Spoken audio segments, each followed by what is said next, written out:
So let's talk about the data types. Before you can create tables, you want to make sure you understand the data types. Because when you create tables, those records, those columns needs to have a specific data type. Okay, so in SQL Server you have these four groups. The string type, numeric, temporal or date time, and other. Kind of similar to other databases too. Okay, so the string is pretty straightforward. Any character, a single character, or a string, a collection of characters, that's strings. It doesn't mean that numbers can't be strings, right? You wrap it with a single quote, it becomes a string. Okay, and you have the numeric type. It comes in many flavors. Okay, based on size. If the numeric is just the category.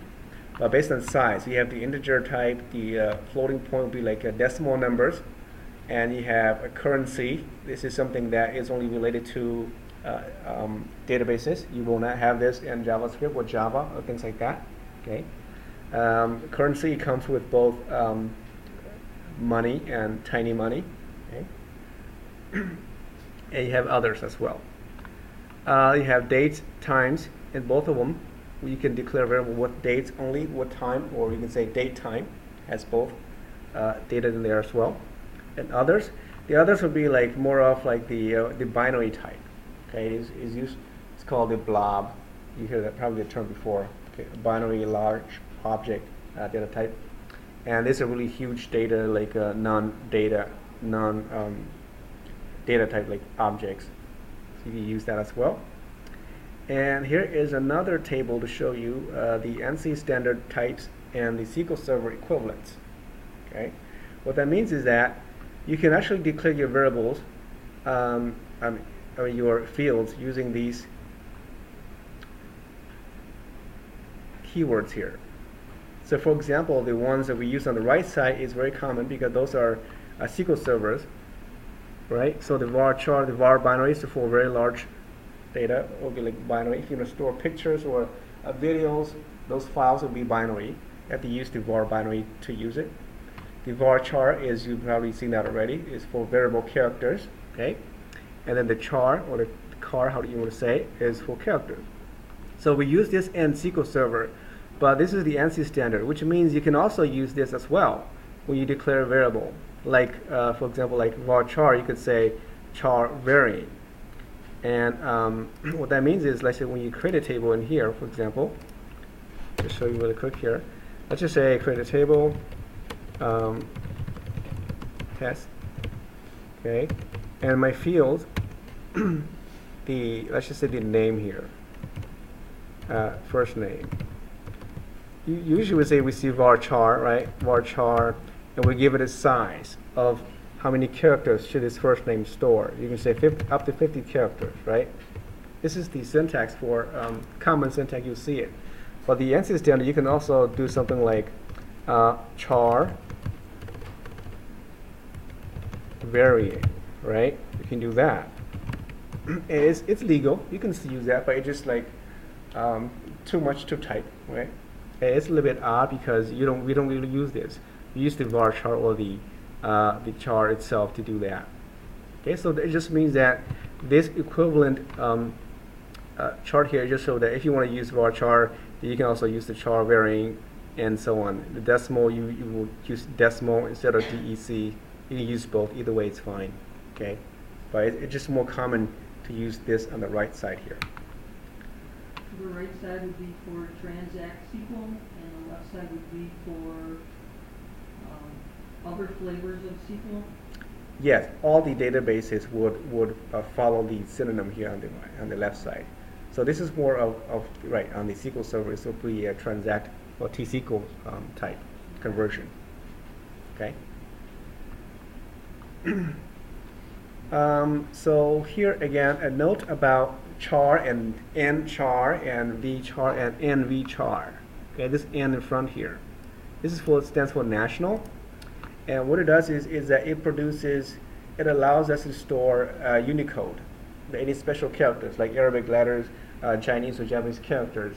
If you don't use that nvchar or nchar, you cannot store those data in there, because the character itself or the varchar itself stores up to only about 2 bytes of data, right?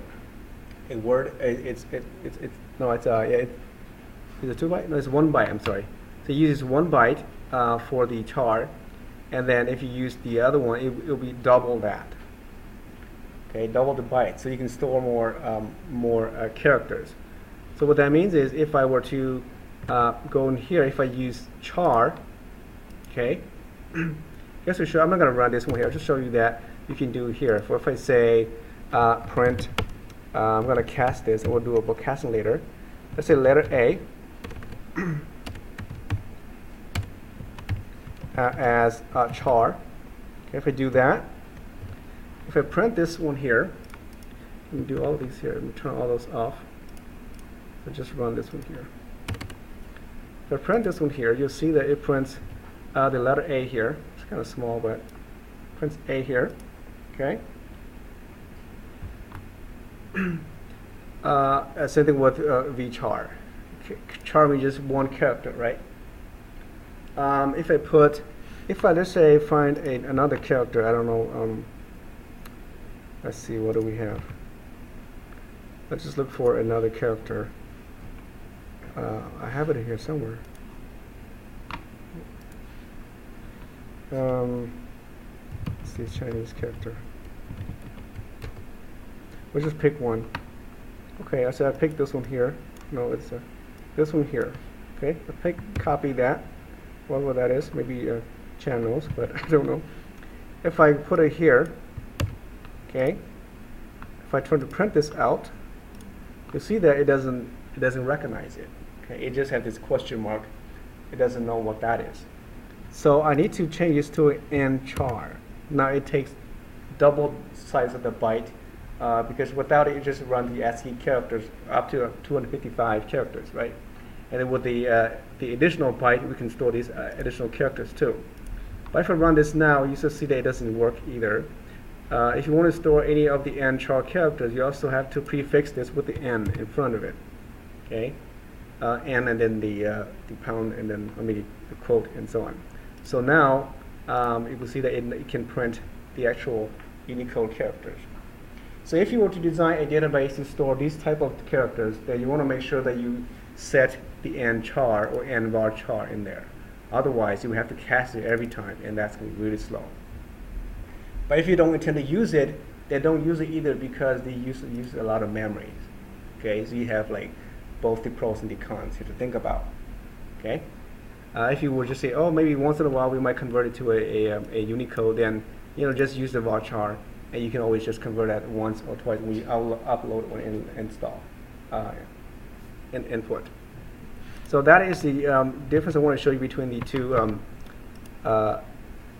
varchar and the n varchar. You'll see this as well. So for your exercises, just use the regular varchar. Okay, it wouldn't matter in either case, but that's fine. Now, one more thing about the max here. You see, sometimes you put varchar and put max in there. This is if you are kind of like you don't really care about the size. If you put max in there, it will actually reserve a really large number of data, up to about 2 gigabyte of data in there. Okay, it stores that much. And this is only useful for if you don't know the size of some data coming into your database. If you don't really know, it could be a paragraph, right? Or it could be another huge data coming in, or it could be a video file or something, I don't know, a picture. Then you use that in there. And so it would preserve that much memory to store it. Otherwise, it would, again, you may not need that. The only thing with the varchar is that the var, the keyword here, means variable, right? That means it only used up to whatever character is added or inserted into the database. So the rest would not be used. So even though you put max in there, it doesn't mean that it's going to use entire 2 gig. It just means you preserve that much memory, and you can use up to that much, so that you don't have any issues with it. Let's see. I wanted to show you for daytime. Let's see the other one here. Now, where is it at? Maybe not there yet. Okay, so daytime. again, you have these options here.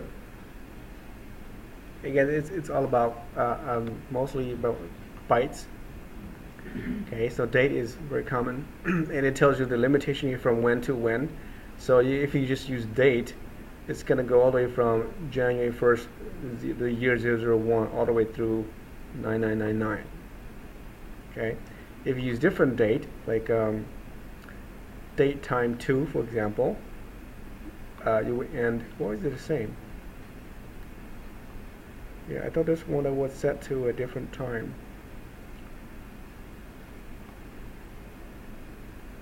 Yeah, okay.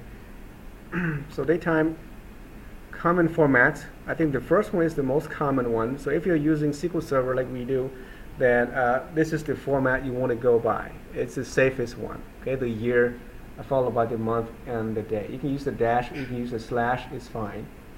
It's the most common. So if you, let's just say, for most European countries, they don't have it, mapped this way. They use like the year, and then the day, and then the month last, right? A little bit different. And if you were to use that way and you don't follow the standard here, then they'll get different result. So here again is the month, the day, and the year. In Europe, they put the day and then the month and the year, right? So if you swap those numbers and you have an illegal characters number because the month here is from 1 to 12, but if you swap it, the day could be 25, right? 25th of March. And if you run that in the SQL Server, you will have an error because 25 is not a valid day or month, it would think. Okay, so if you were to build this for a European client, you want to make sure that they use the correct date in this format.